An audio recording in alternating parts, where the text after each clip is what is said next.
Hey everybody, it's Dave Duford here at Final Expense Agent Mentor and Mortgage Protection Agent Mentor, where I help agents like yourself become more successful in selling insurance. And in today's video, our topic is how to set more mortgage protection leads as appointments. Most likely you're here because you sell mortgage protection or are considering selling mortgage protection and want to learn some tips and strategies to better maximize your time spent on the phone setting appointments to sell more insurance. So if that's why you're here, definitely stick around because we're going to give you 5 particular different points that will help keep you in the game and set more of your purchase leads as appointments. So let's get to tip number 1. Tip number 1, of course, is ABC, always be closing.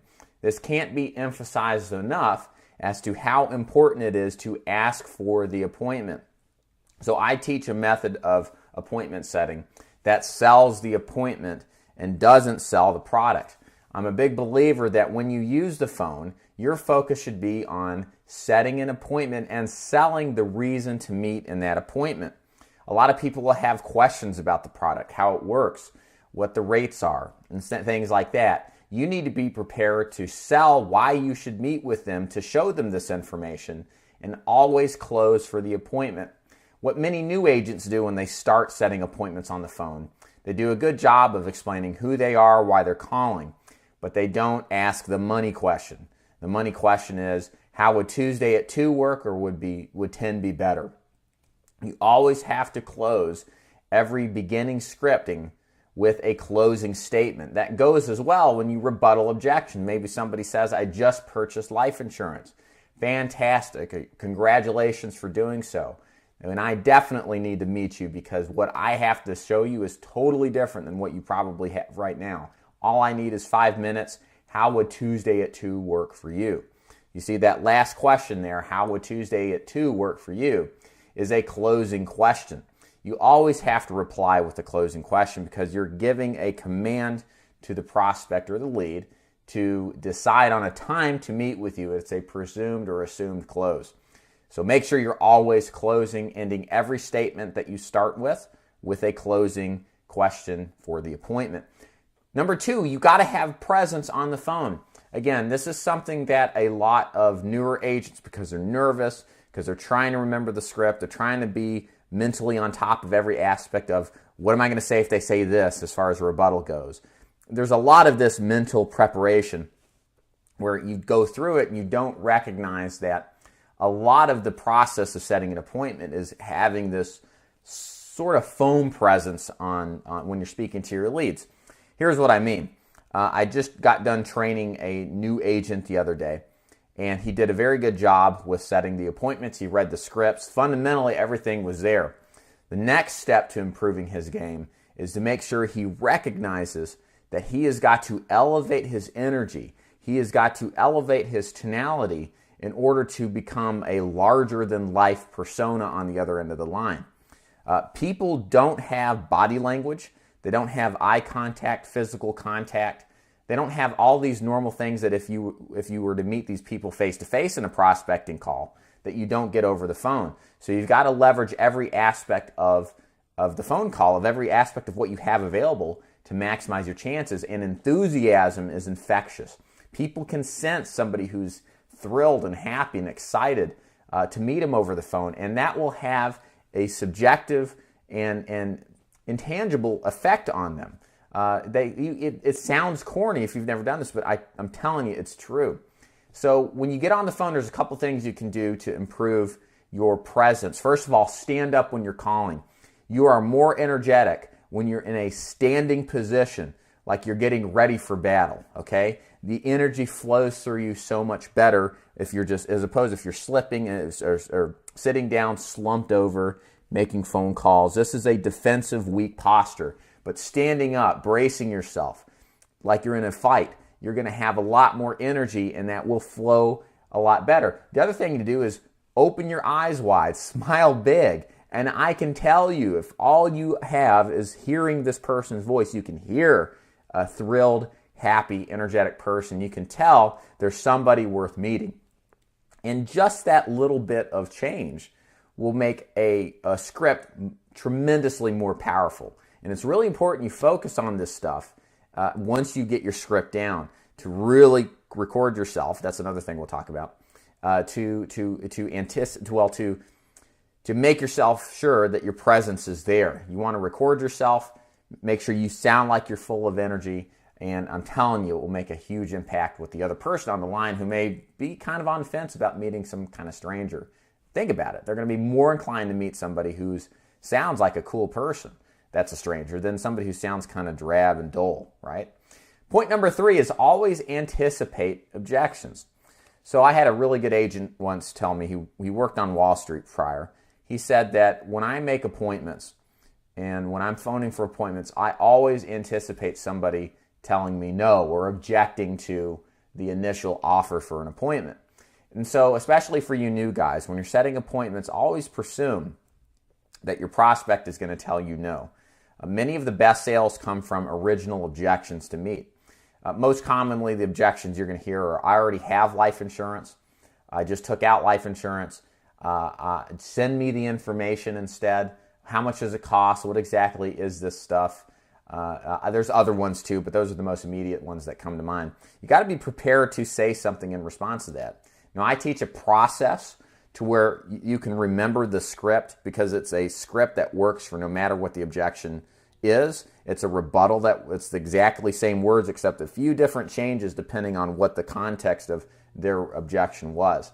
So you got to get good at this, and you got to be able to, boom, do it right on the spot. And I hate to say it, but there's no way to get good at this unless you just do the calls. You can only get good at this up to a certain point, and then as you get out there, you got to start calling and start hearing this stuff live to better anticipate and turn objections around. It's just like in sales. I can sit down with somebody and present and hear their objections. I know exactly what I'm going to say, and I say it with confidence and conviction.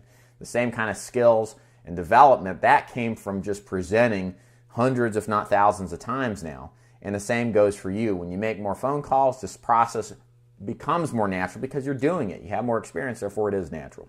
Point number 4 is you've got to sell the appointment, not the product. I talked about this earlier. There is so much involved in a sales call that if you attempt to sell the product over the phone, you're inherently giving more reasons to the prospect not to meet with you. Now, that's not always the case. There are certainly people who sell over the phone and do it successfully in all lines of insurance. However, that is usually the exception to the business. The best sale that you can make is face-to-face. Why? Because you sell yourself as the agent. That is the thing that sells an insurance policy more than anything else. If there was a better way to sell over the phone, then it would be the most common way. And then on top of that, insurance companies probably wouldn't even hire us. They'd have call centers, they'd pay them all a wage and make a lot more money because they didn't have to pay an agent as they reluctantly do, as we are necessary evils, but that's the topic of another video, the commission that we get. So I have to understand that the inherent process of selling involves you. And a face-to-face meeting codifies trust much better than a over-the-phone sales call. Why? Because you get personal contact, you get to develop a real relationship with somebody, you get to show them physical materials, they get to touch it, there's a tangible connection, and all of this contributes towards the eventual sale. So why use the telephone? Well, because what we have to do is sell them on meeting us. We can't tell them all this stuff on the phone because people generally object to it. It just sounds kind of silly. It's like, well, irrationally, they think that, they can make their decision to buy based off of just logical information presented over the phone, and that's just not the case. You have to have some kind of relationship or connection to make a sale the vast majority of the time, especially if you're new. You can overcome a lot of your newness as an agent with a face-to-face call. So what do you do when you sell the appointment? So you don't spend a lot of time logically trying to rebuttal their objections. Let's say somebody has life insurance. Well, they may say something like, you may want to say, well, what kind of life insurance do you have? Is it term life or whole life? How much you paying a month for it? These are all sales in presentations, sales questions to ask. What you need to say instead is congratulate them, prime them emotionally, and tell them why it's a good idea to meet anyway. You don't need a long dissertation to disprove that what they have is a bad idea or you could do better. You just need to say something like, well, great. It's great to hear that you've got life insurance because not everybody I see has. And here's the reason people meet with me that are in your position. They want to know what their options are to make sure that they've got the best plan. And what you do with the information I'm going to show you, Mr. Jones, is entirely up to you. If you like it, great. If not, you can throw me out and we'll still be friends. How's Tuesday at 2? So that whole script there was an entire time spent on stroking the prospect, making them feel good about their decision. I didn't put them in a position to become their adversary. I congratulated them, and I gave them a good reason why people still meet. So there's third-party inference there. There's that peer group that the smart ones meet with me anyway, and I give them the spiel about this is not a big deal. There's no obligation. If you don't like it, that's fine. And these are things that in the mind of the prospect, they don't expect a salesperson to say. They don't expect a salesperson to say, if you don't like it, that's fine, I'll leave. They expect them to say, you're going to buy from me no matter what. So this is a disarming tactic. It lowers resistance, and it makes it more appealing to meet with somebody, or at least low, maybe not appealing is the word, but they can't really argue against that. And then when you close, of course, you get a lot more appointments because of it. So sell the appointment. This is big. Use your sales call to sell the product, because that's really where the sale is made, with you being the number one thing that needs to be sold. And there's no better way to sell you than a face-to-face meeting. Last point here, point number 5, when you're calling for mortgage protection leads, always call on Saturdays and Sundays, especially if you're not getting a lot of traction during the week. A lot of these people we see, they work for a living. They work 9 to 5, or they work a swing shift or second shift. They're very difficult to reach. Plus, a lot of people, as you know, just simply don't answer the phone. Do yourself a favor and call on Saturdays and Sundays. Good times to call include between 9 and 12 in the morning on Saturday, and on Sunday between 4 o'clock and 8. You will reach a lot of people that otherwise would not pick up the phone. Why? Because first of all, they're available to pick up your phone call. And number 2, they're not working.